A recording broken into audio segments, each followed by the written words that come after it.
தை அமாவாசை அன்று காளி தேவியை வணங்கும் முறையில் முன்னோர்களுக்கு தர்ப்பணம் செய்வதோடு காளி சிலைக்கு அபிஷேகம் செய்து மந்திரங்கள் சொல்லி தீபம் ஏற்றி கருப்பு நிற ஆடைகளை அணிந்து வழிபடுவது சிறப்பு.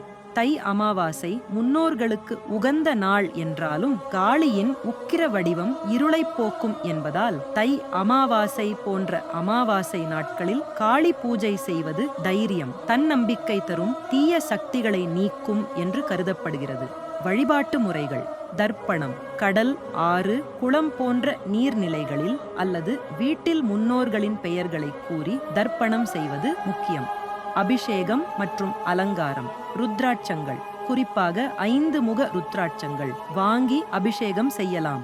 கருப்பு நிற மலர்கள், துணி ஆகியவற்றை வைத்து அலங்கரிக்கலாம். மஞ்சள், சந்தனம் போன்றவற்றை தவிர்த்து குங்குமம், மஞ்சள் தூள், பன்னீர் போன்ற அபிஷேக பொருட்களை பயன்படுத்தலாம். மந்திரங்கள்: ஓம் காளிகாயை நமஹ, ஓம் க்ரீ காளிகாயை நமஹ போன்ற மந்திரங்களை ஜபிக்கலாம். ஓம் துகூல வளனோபேதாம் சர்வாலங்கார சோபிதாம் காதகும்ப நிபாம் தியாயேத் காளீம் முசலதாரிணீம் போன்ற மந்திரங்களை 3 முறை சொல்லி தியானிக்கலாம். தீபம் நல்லெண்ணெய் அல்லது நெய் தீபம் ஏற்றி வழிபடுவது சிறந்தது. நைவேத்தியம்: கரும்பு, பழங்கள், பொங்கல், வடை போன்றவற்றை படைக்கலாம். கோவில் வழிபாடு: பத்ரகாளி, மகாகாளி கோவில்களுக்கு சென்று வழிபடுவது சிறப்பு. ராமேஸ்வரம், அக்னி தீர்த்தம் போன்ற புனித தலங்களில் நீராடி வழிபடுவதும் உண்டு.